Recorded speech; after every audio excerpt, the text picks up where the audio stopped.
Federal Trade Commission proposing a new rule that would ban non-compete agreements. Now, companies often use non-compete agreements to keep employees from, for example, working for a rival for a certain amount of time or starting a rival business. The FTC arguing that the new proposed rule would increase wages by nearly $300 billion per year and expand career opportunities for about 30 million Americans. Now, according to the FTC, the new proposed rule would make it illegal for an employer to enter into or attempt to enter into a non-compete with a worker, maintain a non-compete with a worker, or represent to a worker under certain circumstances that the worker is subject to a non-compete. Dave, I think the big item here is that the fact that it's likely going to, if in fact this does become a rule, likely going to raise wages, obviously something that the Fed has been working to do the reverse. Yeah, big picture, it sounds like we're fighting the Fed here. What are they trying to do with the FTC?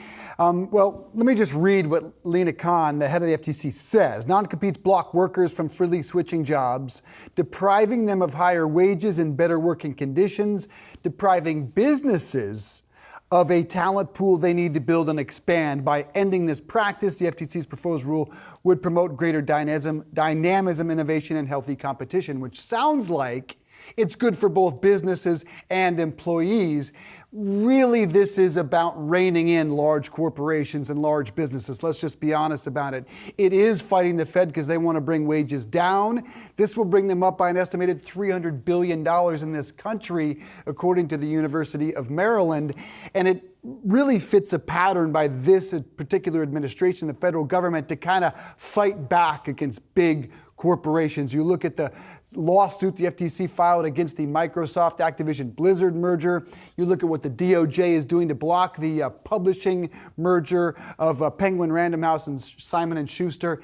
This is going to be an interesting push and pull between the Fed and between the FTC/DOJ. Who's going to win? Well, the Fed has greater tools. The Fed certainly does, but it's interesting when you take a step back and realize how many workers non-competes really impact. It was much higher than I had initially anticipated. There's been studies done saying that it impacts up to 45% of the private workforce here in the U.S., and it's not just the higher income workers that it affects. It also affects lower wage earners as well. There was a recent study out from the Minneapolis Fed saying that of workers earning $20 an hour or less, these are hourly paid workers, 12% reported having a non-compete contract. So it really affects a broad range of workers here and has massive implications, I think, for the workforce. Yeah, we've often, I don't know about you, I've signed many a non-compete, but you think about high-powered business owners, not necessarily the case. I mean, hairstylists, for example, often impacted by non-competes because if they leave a salon,